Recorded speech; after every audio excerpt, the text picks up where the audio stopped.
La campagne électorale pour le référendum du 30 octobre prochain s'est ouverte ce samedi depuis 0 heure. Les présidents Ouattara et Bédié viennent d'animer un meeting en faveur du oui au stade Félix Houphouët-Boigny. L'opposition, elle, est réunie à la place CP1 dans la commune de Yopougon. Ce samedi, c'est la journée mondiale du bégaiement. 1% de la population mondiale bégairait selon les estimations. Les spécialistes n'ont pas encore déterminé de façon certaine les causes de ce trouble du langage, mais il est possible de le contrôler ou de le guérir. L'actualité, c'est aussi au Cameroun où un train a déraillé hier vendredi à la hauteur d'Esseka entre Yaoundé et Douala. Les wagons étaient bondés car la route était coupée. Dernier bilan de la catastrophe, au moins 75 morts et plus de 600 blessés. Bonjour, mesdames et messieurs, bienvenue. Merci de nous rejoindre sur RTI1. La campagne électorale pour le référendum du 30 octobre prochain s'est ouverte ce samedi depuis 0 heure et ce jusqu'au 28 octobre prochain. Le RHDP, le Rassemblement des eaux-fouettistes pour la démocratie et la paix, qui milite en faveur du oui, a lancé sa campagne officiellement ce samedi à travers un meeting au stade Félix Houphouët-Boigny. Un meeting animé par le chef de l'État, le président Alassane Ouattara. Je vous propose d'écouter le chef de l'État. C'était donc tout à l'heure au stade Félix Houphouët-Boigny à l'occasion du lancement de la campagne pour le référendum. Nous ne devons pas reculer, nous devons continuer d'avancer. La Côte d'Ivoire doit continuer d'avancer. Et je veux compter sur vous. Oui, pour que ces acquis des 5 dernières années deviennent des acquis définitifs pour la stabilité et la paix de notre nation.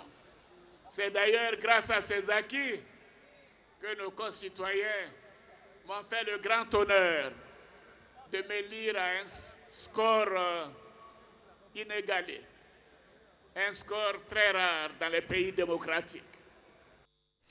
Et de son côté, le Front du Refus, plateforme de l'opposition ivoirienne créée pour faire retirer le projet de constitution, a lui aussi tenu son meeting ce matin à la place CP1 de Yopougon. Selon les organisateurs, ce meeting a pour objectif de donner aux militants du Front du Refus les mots d'ordre de la suite du combat pour le retrait du projet de constitution initié par le chef de l'État, le président Alassane Ouattara. Hier vendredi, le président de la commission électorale indépendante s'est adressé au collège électoral et à la population ivoirienne dans son ensemble. Youssouf Bakayoko a souhaité que le climat soit apaisé pendant cette période de campagne et le jour même du vote. Ivoiriens, Ivoiriennes, chers frères et sœurs, la population électorale ivoirienne, au nombre de 6 318 311 se rendra aux urnes le 30 octobre prochain pour se prononcer sur le projet de constitution adopté par l'Assemblée nationale le 11 octobre dernier. En prélude à la tenue de ce scrutin référendaire, la campagne électorale débutera demain, samedi 22 octobre à 0 heure, c'est-à-dire ce vendredi à minuit, pour s'achever le vendredi 28 octobre à minuit. Comme précisé par les différents textes d'encadrement juridique du scrutin, les partis et groupements politiques de notre pays, constitués en ensemble d'entités favorables au oui, et d'entités favorables au non pourront battre campagne auprès de la population pendant la période que je viens d'indiquer. Chers frères et sœurs, l'importance de ce scrutin référendaire n'est plus à démontrer. Je voudrais saisir également l'occasion de cette adresse pour inviter l'ensemble de la classe politique et de la communauté nationale à œuvrer, chacun à son niveau, pour le déroulement de la campagne électorale dans un climat apaisé, dans l'intérêt supérieur de notre cher pays. La Commission électorale indépendante mettra tout en œuvre pour relever encore une fois le défi de la bonne organisation et de la transparence afin d'offrir à la Côte d'Ivoire, le 30 octobre 2016, un scrutin équitable et incontestable. Bonne campagne électorale à tous et à toutes. Je vous remercie. Propos recueillis par Thomas Guessombi. La direction générale de la RTI,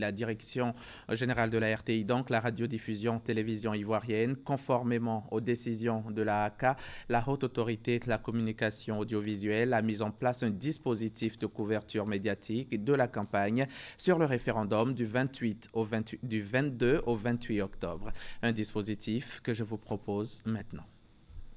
La Direction générale de la RTI informe l'opinion nationale que, conformément aux décisions de la ACA relatives à la campagne sur le référendum du 22 au 28 octobre, le dispositif de couverture médiatique mis en place est libellé comme suit. Les espaces dédiés aux activités de la dite campagne ne sont réservés qu'aux acteurs du oui ou du non. Dans les journaux télévisés, des espaces de durée égale sont mis à la disposition des différents acteurs du oui ou du non, utilisables selon leurs agendas. D'ores et déjà, les principaux partis et groupements politiques s'étant déjà exprimés pour le oui ou pour le non ont été contactés. Toutefois, les autres partis ou groupements politiques intéressés peuvent joindre la direction de l'information à l'adresse électronique jtrti1@rti.ci pour les modalités pratiques. Le CNP également a produit un communiqué. Il est lu pour vous par Alexis Ouedraogo.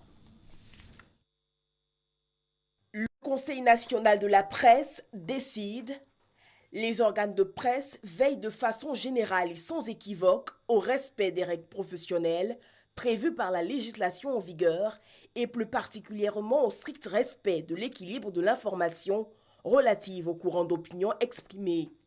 Les organes de presse veillent au respect des dispositions liées à l'exercice du droit de réponse au cours de la campagne référendaire.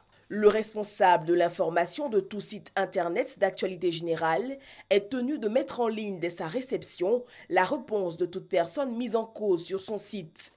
Est interdite dans les organes officiels de presse que sont Fraternité Matin et l'Agence ivoirienne de presse toute publicité à des fins de propagande. Sont interdits tout écrit injurieux, diffamatoire, attentatoire à l'honneur, à la dignité des personnes, quelle que soit leur opinion, ou incitant à la haine à leur encontre. En outre, sont interdites les images les présentant dans des postures dégradantes.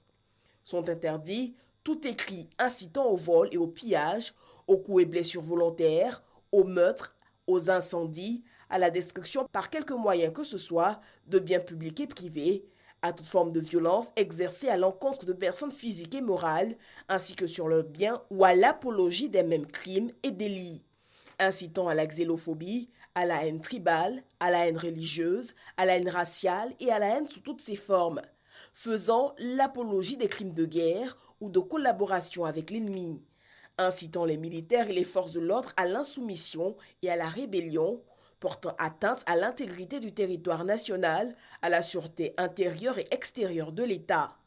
Sont interdits tout écrit de nature à désinformer l'opinion, à tronquer ou à dénaturer les propos tels que tenus par leurs auteurs. Est interdite la publication en l'état de propos ayant un caractère injurieux, offensant, incendiaire, calomnieux ou diffamatoire. Est interdite la publication sous quelque forme que ce soit des estimations de vote ou de sondages pendant la campagne référendaire.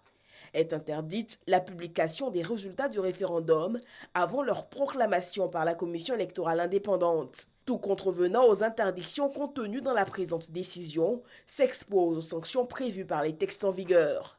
La présente décision, qui vaut disposition réglementaire, sera enregistrée, publiée au journal officiel et communiquée partout où besoin sera. L'état-major général des FRCI qui vient de lancer l'opération baptisée Égale Destinée déploiera dans tout le pays 30 000 soldats, des soldats issus de la police, de la gendarmerie et des forces républicaines de Côte d'Ivoire afin de rassurer les populations et leur permettre d'exercer leurs droits civiques en toute sérénité. C'est à l'escadron de gendarmerie de Koumassi que le plan de sécurisation du référendum a été validé hier vendredi. Abou Sanogo. Égale destinée, c'est le nom de l'opération de sécurité publique qui a pour objet la sécurisation du référendum 2016. Cette opération va mobiliser 30 000 hommes, dont 12 000 fonctionnaires de police, 12 000 gendarmes et 4 500 militaires pour la sécurisation et 1 500 autres personnels pour le soutien. Ils seront projetés au plus près des populations à travers tout le pays pendant 7 jours, soit du 27 octobre au 2 novembre prochain. À l'escadron de gendarmerie de Koumassi, le plan de sécurisation du référendum mis en œuvre par le Centre opérationnel interarmé de l'état-major général des forces républicaines de Côte d'Ivoire a été présenté et validé par le chef d'état-major général des forces républicaines de Côte d'Ivoire, le général de corps d'armée Soumaïla Bakayoko, qui avait à ses côtés le commandant supérieur de la gendarmerie et le directeur général de la police nationale. En termes de sécurité, rien à craindre, parce que nous serons présents partout, sur l'ensemble du territoire.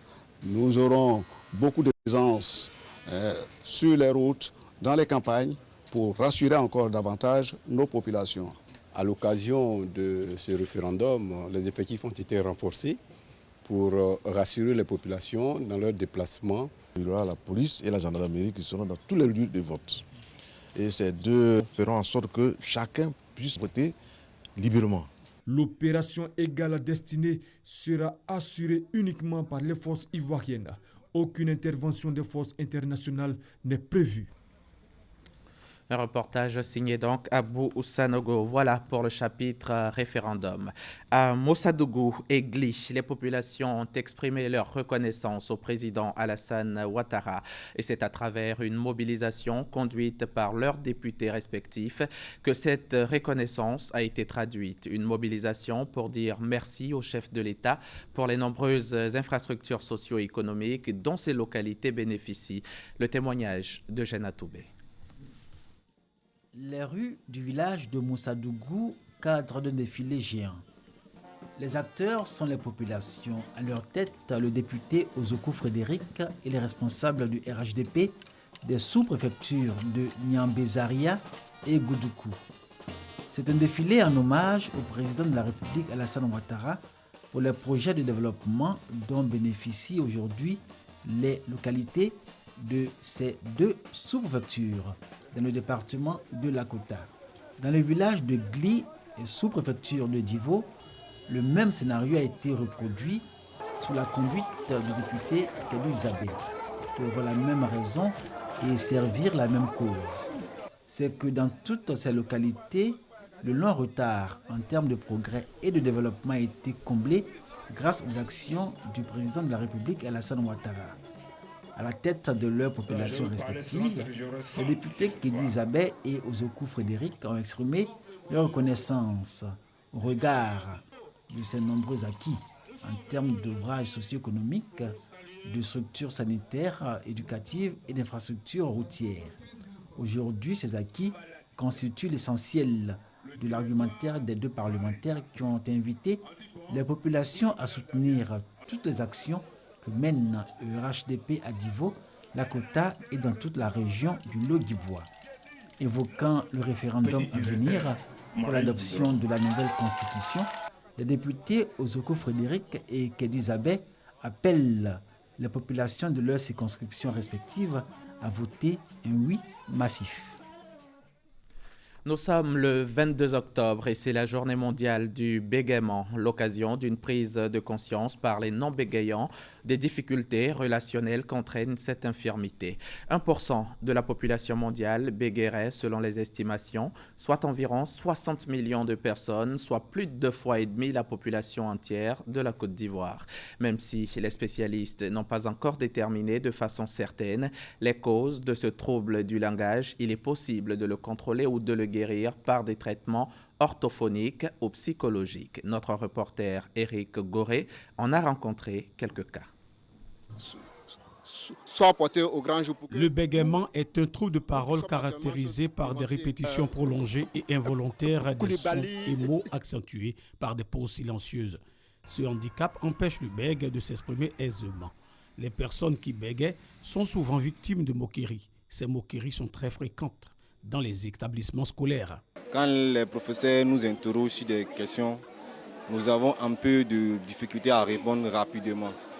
Donc souvent, quand le bégaiement intervient, les amis commencent à éclater de rire. Certains élèves bègues accusent des professeurs de les stigmatiser. Ils ne me laissent pas aller au bout de mes idées.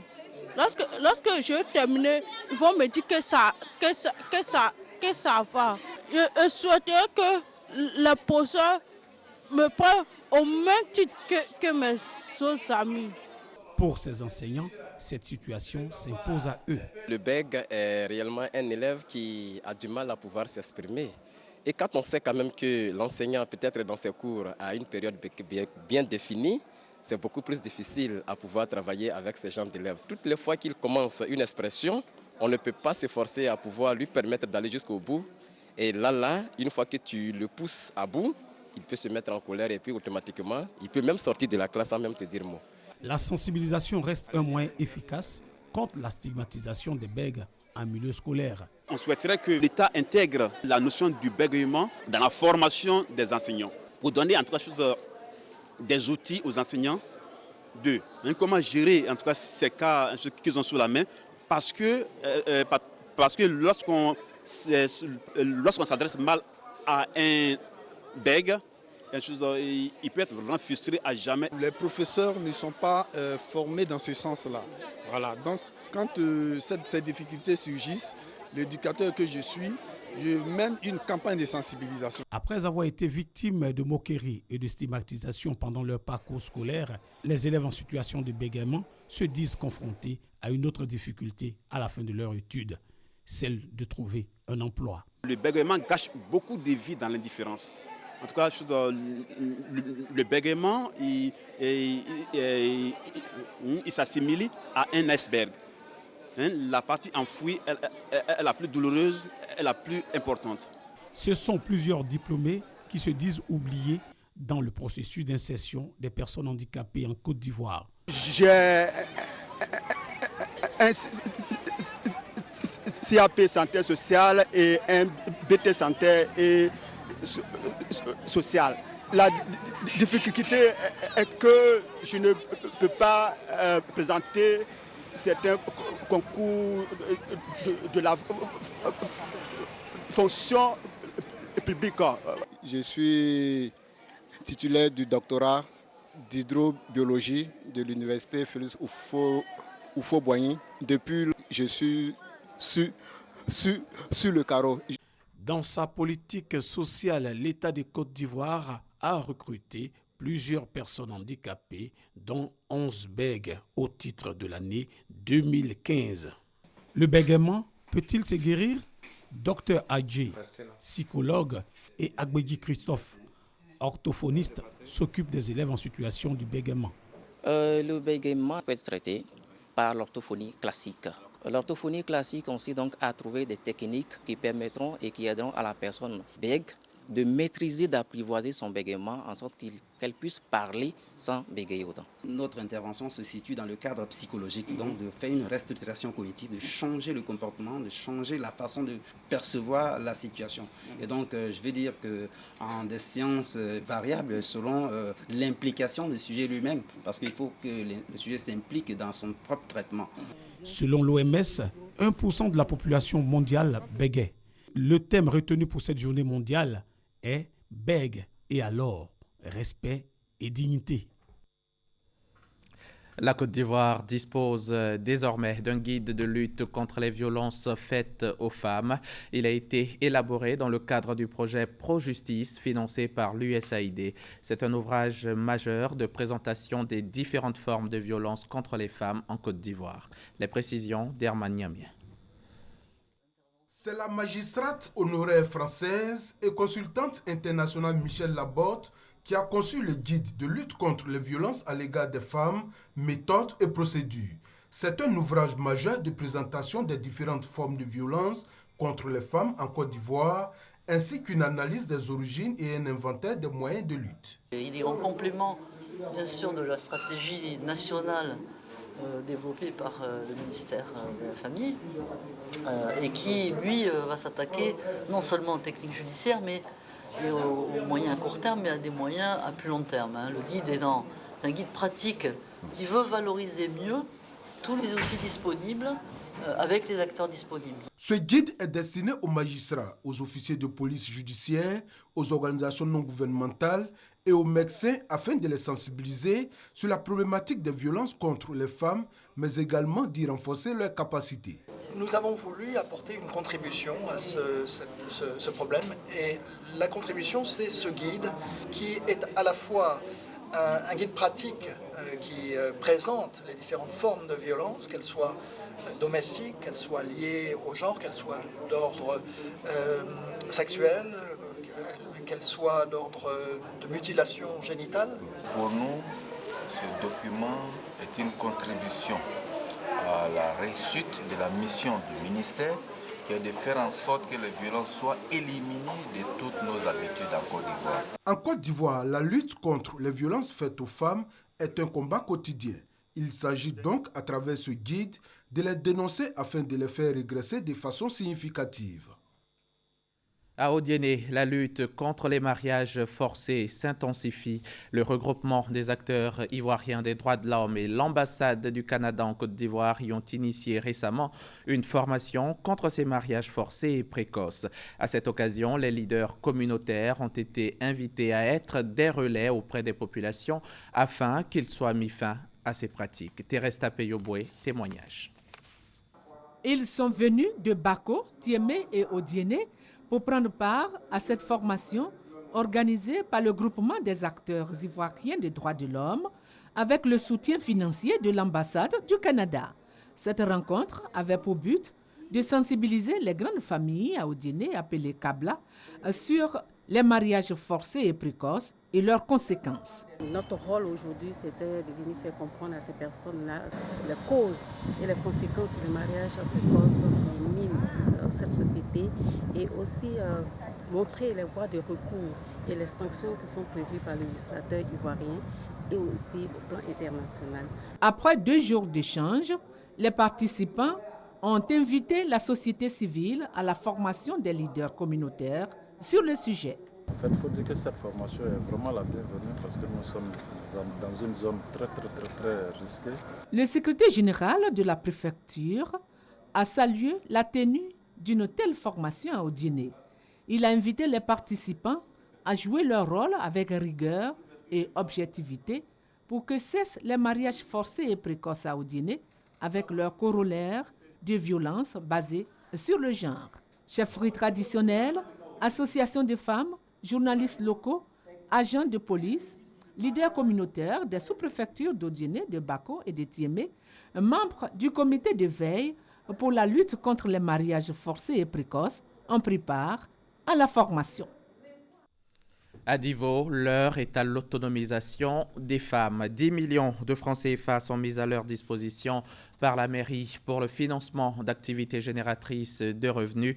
La remise officielle du chèque a été faite par INCIE, le directeur général du port autonome d'Abidjan, venu soutenir le maire de Divo. INCIE a ensuite exhorté les bénéficiaires au remboursement du montant reçu afin que cet élan de solidarité s'étende aux autres femmes du Lodjibois. Soro Corona, Kwadio Kwame, RTI Boaké.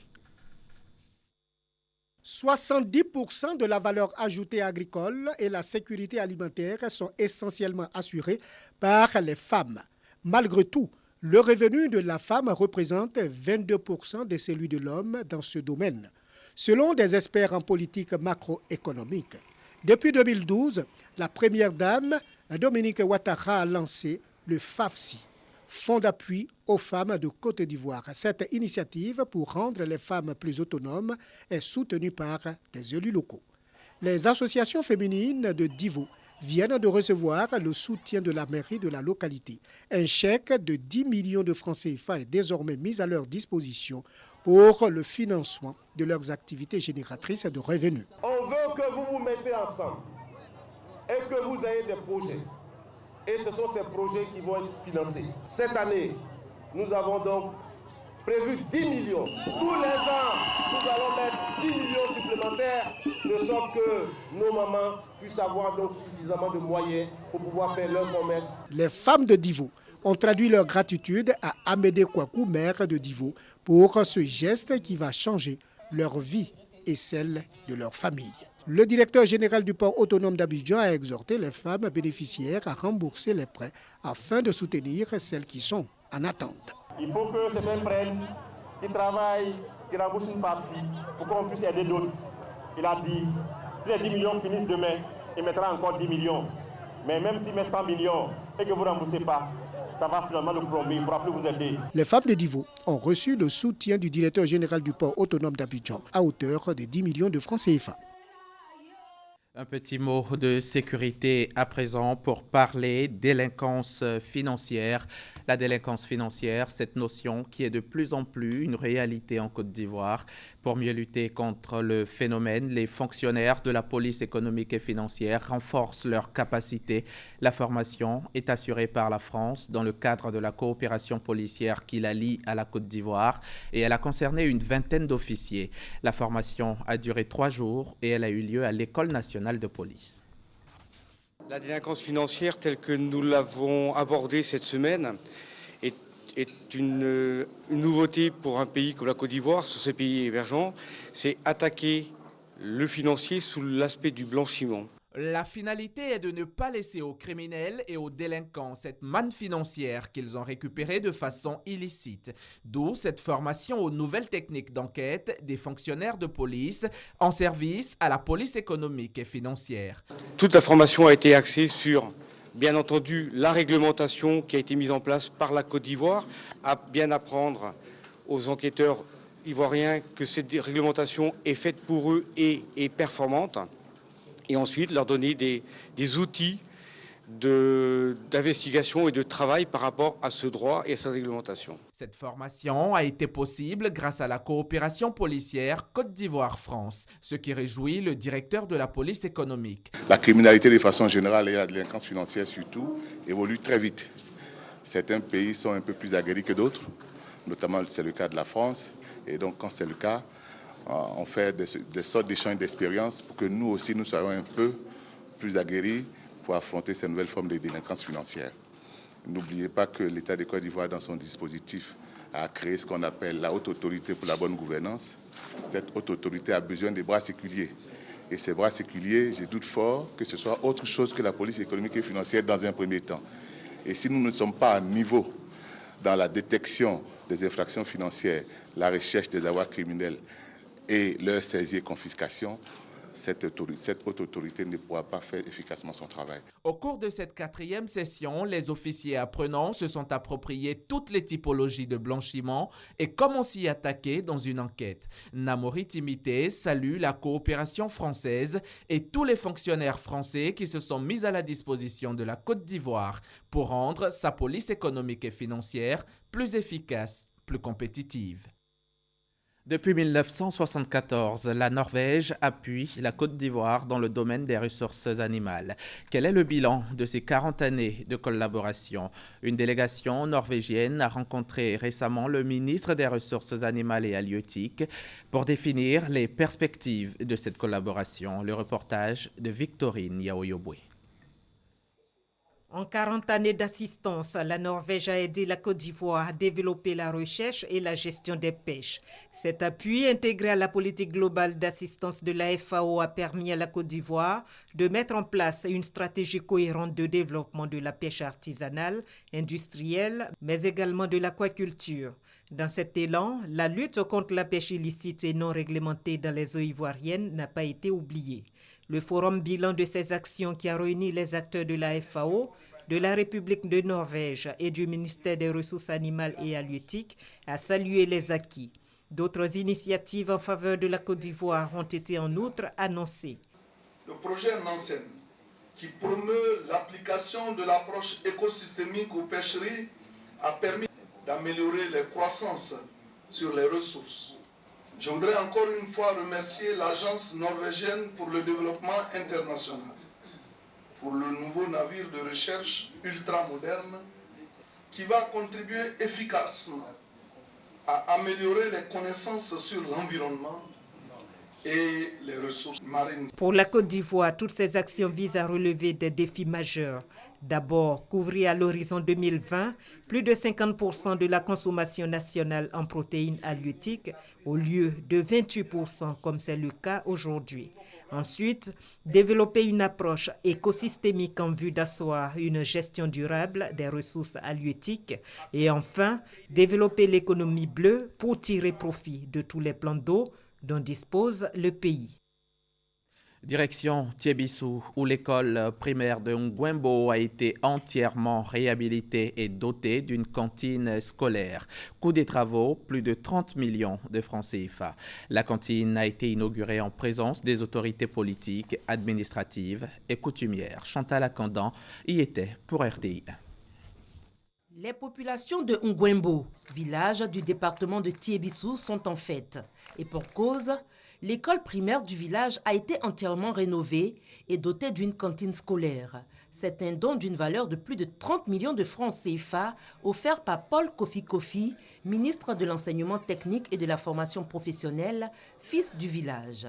Au cours de la cérémonie officielle d'ouverture de la cantine, Karidja Kone, représentant la ministre de l'Éducation nationale, a expliqué le bien fondé des cantines scolaires, surtout en milieu rural. Mariam Traoré représentait le ministre Paul Kofi Kofi. Elle a exhorté les parents d'élèves et les enseignants à prendre soin de cet édifice qui vient contribuer à l'amélioration des conditions d'études des élèves de ce village. Occasion pour le directeur du COGES, Kwadio Kwame, d'appeler les enseignants à plus de civisme pour le bon déroulement des cours du mercredi, car il y va de l'avenir de la Côte d'Ivoire. Le village de Sognonanclo, dans la sous-préfecture de Sinématiali, lui a organisé une journée de sensibilisation sur la petite enfance. Une journée au cours de laquelle les populations ont été sensibilisées sur les problèmes de scolarisation de la jeune fille, des mariages forcés, des mutilations génitales et bien d'autres sujets de portée sociale. Issa Yeo, son reportage est commenté par Abou Sanogo. Les populations du village de Sognonanclo, dans la sous-préfecture de Sinématiali, sensibilisées sur les problématiques de la petite enfance. Occasion pour le sous-préfet, représentant le préfet de Sinématiali pour sensibiliser les populations sur les dangers liés aux mutilations génitales, au mariage précoce, tout en insistant sur la scolarisation des jeunes filles et la déclaration des naissances. Le sous-préfet a également invité la population à prendre part aux différents scrutins à venir, notamment le référendum constitutionnel. Prenant en compte les préoccupations des habitants sur la qualité de vie, il les a assurés sur l'installation des pompes villageoises, l'éclairage public et la finition du centre de santé. Cette journée socioculturelle a été marquée par la distribution des kits scolaires aux meilleurs élèves. Révélé au groupe Woya, révélé à travers le groupe Woya, l'arrangeur, chanteur, producteur David Edson Taïro célèbre ses 30 ans de carrière. Cette célébration aura lieu ce samedi même au Palais de la Culture de Trècheville au cours d'un concert. Ces 30 années de carrière ont été marquées par 8 albums solo. Issa Yeo l'a rencontré avant la grand-messe prévue ce soir.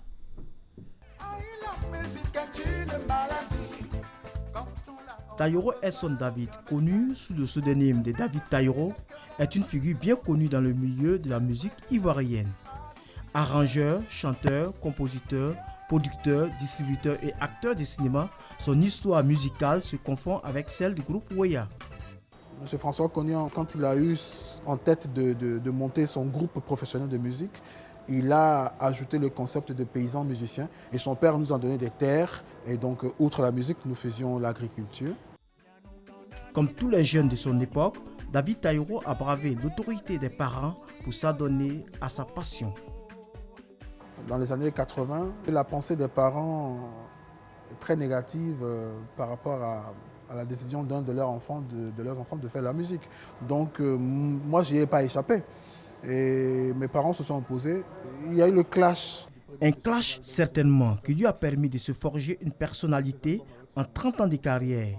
Aujourd'hui, je ne regrette pas du tout, alors là, pas du tout, parce que je suis l'un des hommes les plus heureux de la Terre, parce que je fais le métier dont j'ai toujours rêvé. C'est un long parcours, 30 ans, c'est pas évident. 8 albums solo et 6 avec le groupe Ouya. C'est la moisson de l'artiste David Taïro qui célèbre ce samedi au Palais de la Culture de Treichville le 30e anniversaire de sa carrière musicale.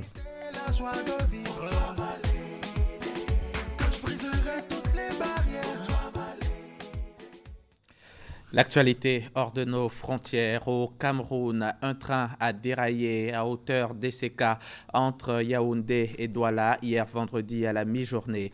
Les wagons étaient bondés car la route était coupée. Dernier bilan de la catastrophe, au moins 75 morts et plus de 600 blessés. Au lendemain du drame, les messages de condoléances continuent à affluer sur les réseaux sociaux avec le hashtag Esseka et le travail des secours n'est pas encore terminé car de nombreux corps restent coincés sous l'amas de ferraille. C'est sur ces images que prend fin ce journal. Vous retrouverez Marie-Laure Goran pour le 20h. Merci de nous avoir suivis. Merci de votre confiance à notre antenne.